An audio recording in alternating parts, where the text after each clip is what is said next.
Hello everyone, today we will study the standard events after reporting date. ये कौन से events होते हैं?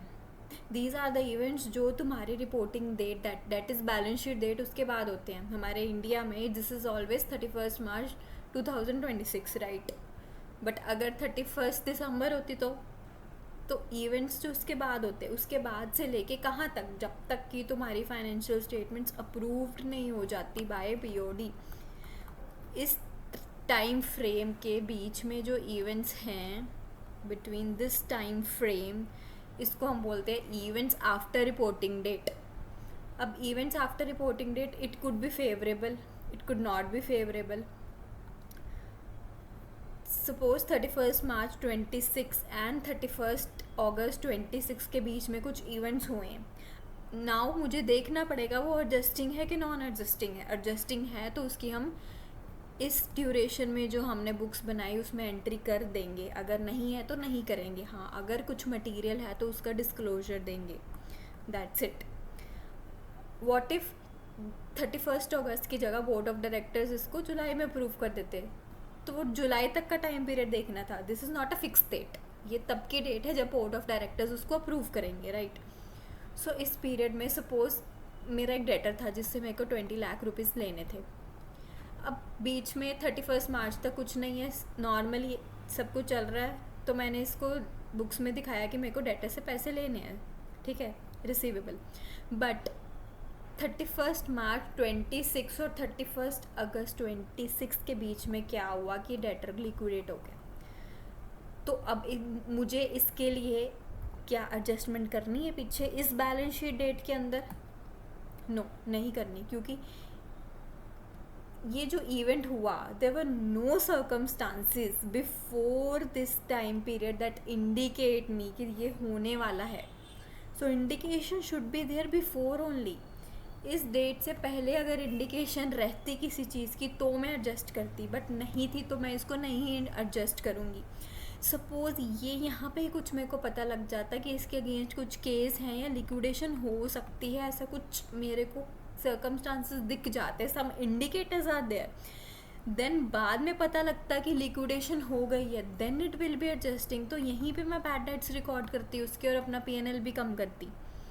बट अगर ये बाद में है तो दिस इज़ नॉन एडजस्टिंग. हम आगे पढ़ेंगे कि गोइंग कंसर्न पे इसका कुछ इम्पैक्ट है तो मेरे को क्या करना है. अब एक और चीज़, बीच में इन डेट्स के बीच में चाहे तुम्हारे इंटरिम फाइनेंशियल स्टेटमेंट्स अप्रूव हो रही है से 31 जून को, तो इस टाइम पीरियड को नहीं देखने लग जाना शॉर्ट वाले को. ओनली एनुअल फाइनेंशियल स्टेटमेंट कब साइन हो रही है उस पीरियड को देखना है. साइन एंड अप्रूव दोनों होनी चाहिए, राइट?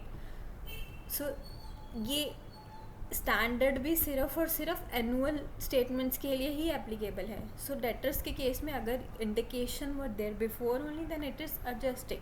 नहीं रहते तो ये नॉन एडजस्टिंग रहता.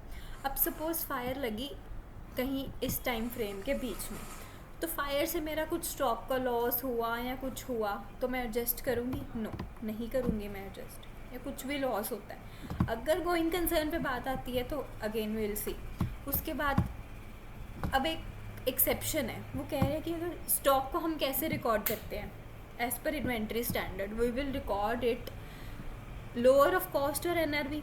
सपोज बीच में कहीं में एनआरवी रिड्यूस हो गई स्टॉक की, लोअर देन कॉस्ट, बट पहले कुछ ऐसे इंडिकेशन नहीं थे, जस्ट मार्केट की में जो कुछ एडजस्टमेंट्स हुई उसकी वजह से होगी.